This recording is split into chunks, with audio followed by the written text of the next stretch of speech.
Hi, thank you for taking time to watch this update, this SEBA update and reflection. I hope you had a really great Easter and also had an opportunity to get some rest as well, and are ready as you move forward into the weeks ahead, taking us up to Pentecost. As a local pastor, I used to love this time of year. It was a great time to reflect on the appearances of Jesus. And it seems to me that the appearances of Jesus with his disciples were about getting the church ready for the future. And one of the passages that I particularly like is John 21, and particularly the conversation that Jesus has with Peter. So I just want to take a few moments to just reflect on some of the repetitions that we experience in that passage and what they might be saying, well, to Peter, but also to us, his church. The first thing, and it's an obvious thing that I note, is the repetition that reflects or echoes the threefold denial of Peter. And it reminds me that in imperfection, Christ calls us into ministry, to be part of his church, to be doing the things that Jesus does, to be doing the things that the church is called to do. And I'm really encouraged by that. In fact, actually, I'd want to argue that each and every one of us need to recognise our imperfections and the calling of the perfect one, who still says, regardless of your mistakes, regardless of the things that have happened in the past, I can use you, but not only can I use you, I want to use you. I want you to be part of my mission. I want you to be part of what I'm doing. I want you to be part of my church. The second thing that challenges me is that question that Jesus asks of Peter. Do you love me? 3 times. Do you love me? Do you love me? It's a really challenging question. And Peter, it seems, struggles to answer that question, but it's such an essential question for us to ask ourselves.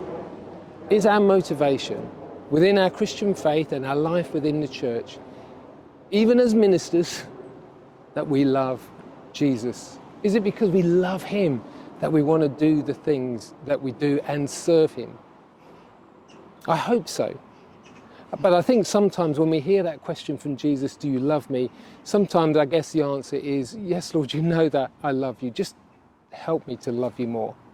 And maybe that's a good prayer to pray between now and Pentecost, that we might fall back in love with Jesus, that we wouldn't lose our first love, that we wouldn't lose that sense of we are so captivated by this man and all that he did for us. May the love of Jesus be at the centre of our lives, but also at the very centre of our churches.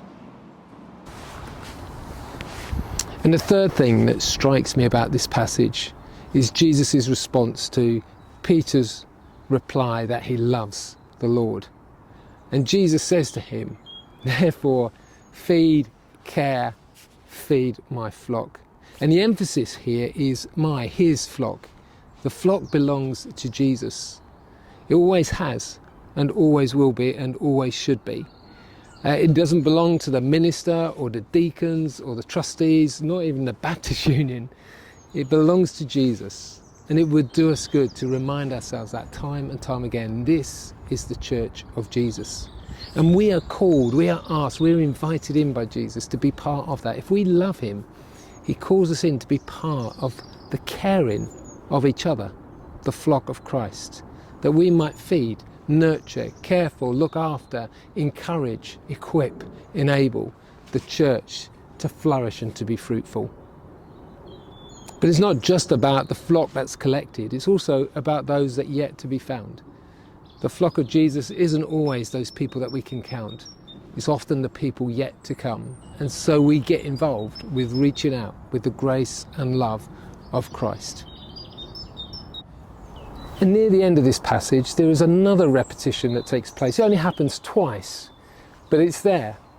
And it's the call of Jesus upon Peter's life to once again follow him, to keep him in front of him.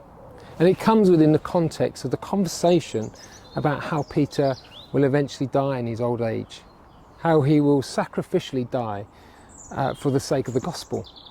And in this moment, Peter does a strange thing.